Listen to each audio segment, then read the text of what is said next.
नमस्कार. श्री स्वामी समर्थ सर्वांना. सर्वांचं आपल्या हाऊस सखी स्वाती या चॅनलमध्ये मी स्वाती तुमचं मनापासून स्वागत करत आहे. चला तर मग व्हिडिओला सुरुवात करू. आज सकाळी सकाळी दोन्ही मुली शाळेत गेल्या, पण शाळेत जरी गेल्या असल्या तरी माझी राहिलेली कामं तर मलाच करायची आहेत. त्यामुळं मी ती कामं करायला सुरुवात केली.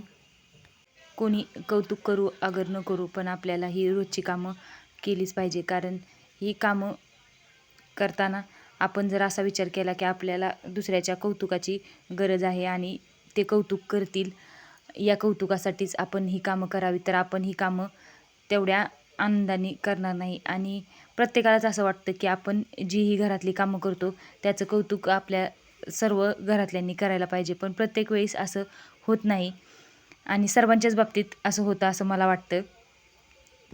ही सर्व कामं करून झाल्यानंतर आपणच आपल्या स्वतःचं कौतुक करायचं, कारण आपल्याला त्या गोष्टीनं समाधान मिळेल आणि आपण स्वतःचं कौतुक का केलं या गोष्टीचीही आपल्याला जाणीव होईल आणि अजून जास्त उत्साह आपल्याला इतर कामं करण्यामध्ये येईल, असं माझं मत आहे. मी असं जरी म्हणत असले तर मीही कधी स्वतःचं कौतुक करत नाही, आणि पण ती सवय आता मी बदलली आहे. स्वतःच्या इच्छा पूर्ण करायची असं मी ठरवलेलं आहे. त्यामुळं तुम्हीही असं विचार करत असाल तर खरंच स्वतःवरती जास्त विचार करा, दुसऱ्यांकडे जास्त लक्ष देऊ नका. कारण आपणच आपल्या स्वतःमध्ये बदल करू शकतो. इतरांबद्दल तर आपण अपेक्षाही ठेवू शकत नाही आणि अपेक्षा ठेवल्याही नाही पाहिजेत, कारण त्यातून आपल्यालाच त्रास होतो.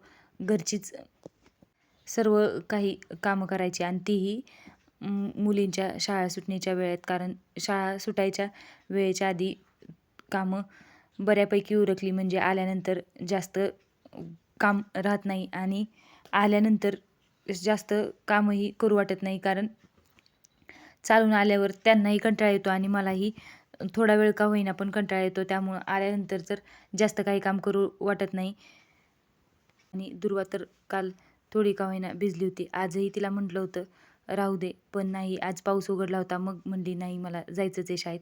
तिला शाळेतून घरी कधी राहूच वाटत नाही आणि आज शाळा लवकर सुटते, त्यामुळं शाळा लवकर सकाळी भरतेही, त्यामुळं बाकीची कामं आवरायलाही मदत होते. कारण कोणी म्हणजे जास्त बडबड करायला नसलं की कामंही पटपट होतात आणि मुलींना काही द्यायचं किंवा त्यांचं आवरायचं सकाळी माझ्या मागं गोंधळ नसतो, त्यामुळं कामं पटपट होतात. आज देवाची भांडी स्वच्छ करून घेतली आणि त्यानंतर दोघींनाही शाळेतून घेऊन आले. मग आम्ही जेवण केलं. माझं तर जेवण झालं होतं, पण अक्का जेवत होत्या.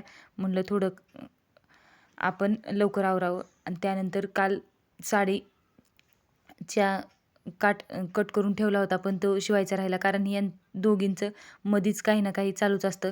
आत्ता देखील दुर्वा मशीनच्या खाली बसली होती आणि ती म्हणत होती, मम्मी मी छताखाली बसली, मला आता पाऊस लागणार नाही, असलंच काही ना काही चालू असतं. त्यामुळं मी काल हे काम काढलं नव्हतं, पण म्हणलं राहिलं की तसंच राहतं आणि थोडंच काम आहे म्हणून ते लांबणीवर म्हणजे करत नाही.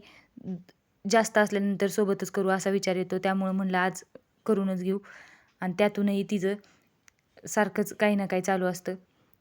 त्यामुळंच माझा दिवस कसा जातो त्या घरी असल्यानंतर तेच काही कळत नाही. आपण घरातील कामं करून ज्या या काही छोट्या छोट्या गोष्टी करतो, याची बाहेर जर करायला दिल्या तर याला वेळही लागतो आणि ज्यावेळेस आपल्याला पाहिजे त्या वेळी आपल्याला त्या भेटतही नाहीत. म्हणूनच ही खरी किंमत आहे आपली, की जी आपण गोष्टी घरात आपण करतो त्या गोष्टी वेळेवर आणि आपल्या मनासारख्या होतात. हेच आपल्याला आपल्या स्वतःबद्दल समजून घेतलं पाहिजे. त्याचा आपण कधीच विचार करत नाही. फक्त पैसे येणे म्हणजेच आयुष्य नाही, तर तो वाचवणे हेही आयुष्य आहे, हे आपल्याला समजलं पाहिजे. आपण गृहिणींनी हे लक्षात ठेवलं पाहिजे की आपण जे कोणतंही काम करतो ते घराच्या चांगल्यासाठीच करत आहे. माझं काम तर सर्व काही आवरलं आणि त्यानंतर संध्याकाळी थोडंफार बाहेर काम होतं, ते करायचं होतं.